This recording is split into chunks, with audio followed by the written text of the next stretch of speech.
SAG-AFTRA strike, the writer's strike, continues. We are now in week 4. I think it's just starting, right? Of the SAG-AFTRA strike, yes. And here is a couple of clips from last week. I'm going to be down there Thursday. They only do it in the mornings. Oh, so I'm not exactly sure why that is. Giving out your assassination coordinates? Well, there's multiple locations, so nobody knows where I'll be. Good point. Here is... let's do Bryan Cranston first. This is Bryan Cranston from last week. He really laid into Bob Iger. And I want to just note one interesting dynamic in this strike that we haven't seen in the past because of the change in the nature of the industry. But here's Cranston, and this is out in L.A., right? Yeah. Oh, this is in New York? Oh, this is Times Square one. Okay. I find it very, very ironic that we are all gathered here today in unity in front of an entity that is run by Disney. And now we've got a message for Mr. Iger. I know, sir, that you look through things through a different lens.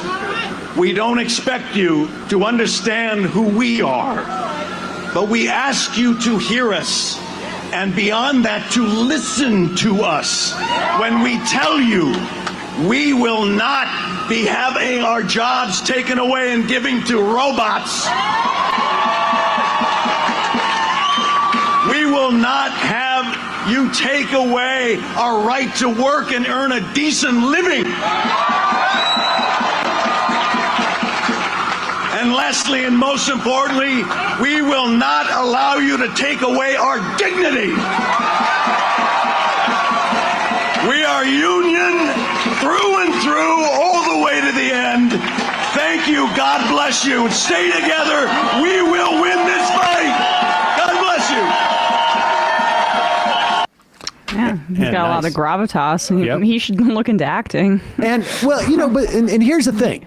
Again, this is a guy who is not impacted by any of this at this point, right? Mm-hmm. I mean, he doesn't. When you see the stars and the actors who have had this type of success, you're seeing people who their pay supersedes what the SAG-AFTRA minimums required are.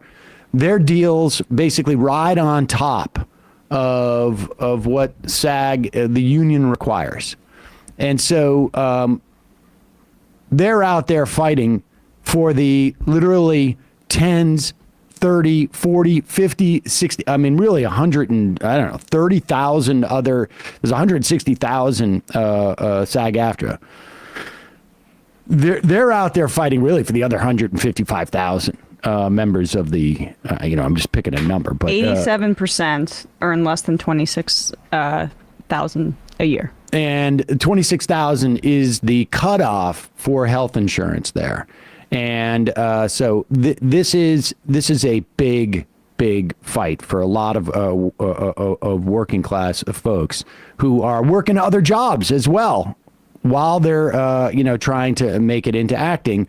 And the fact is that when you see the end product of any given show, for every person you see on that screen, there was 100, maybe 200 who came in for an audition and didn't get paid for that audition. Maybe they came in for multiple auditions. For every single, guest star, lead, there are hundreds of others putting in their labor that end up that provide sort of like the opportunity for casting directors and for producers to choose one who works best in that role. That's the way the industry works. I don't know if there's any other way to work it, but you need to be able to pay off for all that unpaid work that goes into it that ultimately makes the shows that you like. And it's the same thing with the writers. For every script, show that you see, there's been 10x scripts written. that never get picked up. Here is Ilana Glazer from Broad City. Yeah. And here she's, I guess, is on the Beches News podcast. Going off on billionaires, they dehumanize us. They dehumanize their workers. They even dehumanize the handsome, white, blonde-haired, blue-eyed guy that they want to be, who's their avatar. In their minds, they're fucking Matt Damon. They even dehumanize him. They are so far off from what humanity is. These billionaires do not move their bodies among people. They do not travel next to people. They do not sweat near other people. They literally don't understand what's happening. And I'm pissed, I'm angry, but I'm like, actually, they're weak-minded. They truly thought that they could write off actors. You thought you could write off Meryl Streep, bitch? You thought you could write off Jason Bourne? He left his press, dog. And these billionaires want to go to space. Go! Why do you even want TV and film? And we don't need them to spiritually or intellectually get there. We just need them to agree to the negotiations. It is disturbing that they thought that they could overlook it. The interesting dynamic here that is different from, let's say, the writer's strike that took place in 2008 or 7? No, it was 2008 or 9. I can't remember exactly when it was. It was Writer's strike? Maybe it was 2007. Yeah, it was maybe 2007 actually. Now, The big difference between then and we haven't had a substantial actors strike that has gone on this far since, like, I think 1960 or 62. The big difference between the writer's strike from 15 years ago and today is that you have this the AMTP. I can't even remember. The Producers Association, and at that time, it was made up of studios and producers and networks who were all basically on the same business model. You have different players in there that may have slightly different dynamics as to what they've invested in or what they anticipate their future in. Some, networks may be more interested in reality shows, others less so. But now with streamers and the tech sort of industry in it, right? Amazon and Apple, and even Netflix. With streamers, you have really different models of how they're going to make their money and where they see their future revenues lying. And then the disparity between an Amazon and a Netflix and an Apple in terms of where they see their revenues coming is also less homogenous, I guess, than amongst the sort of old Hollywood type of players. And the reason why I think there's more power, in addition to the fact that there's definitely more unity amongst the unions, amongst within the writers union, within the SAG-AFTRA, the producers, their interests are not as aligned as they have been in the past.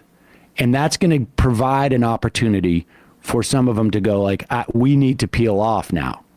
And that's going to be interesting to see as we go on. But it's going to start getting really hard for actors and writers in particular. I mean, it's going to start getting hard. Well, so you should donate if you have the ability to the strike fund, right? I mean, I saw that The Rock, we mentioned this before, made a 7-figure donation, which is amazing.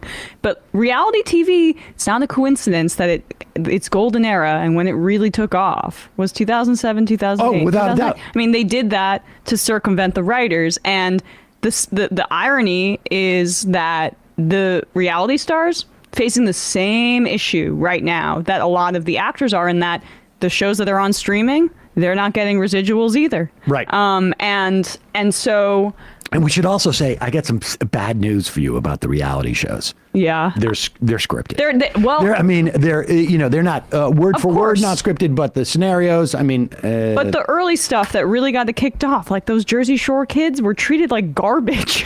and they don't get to see any of the residuals that they get from that being one of the most popular shows of all time. So they should unionize too.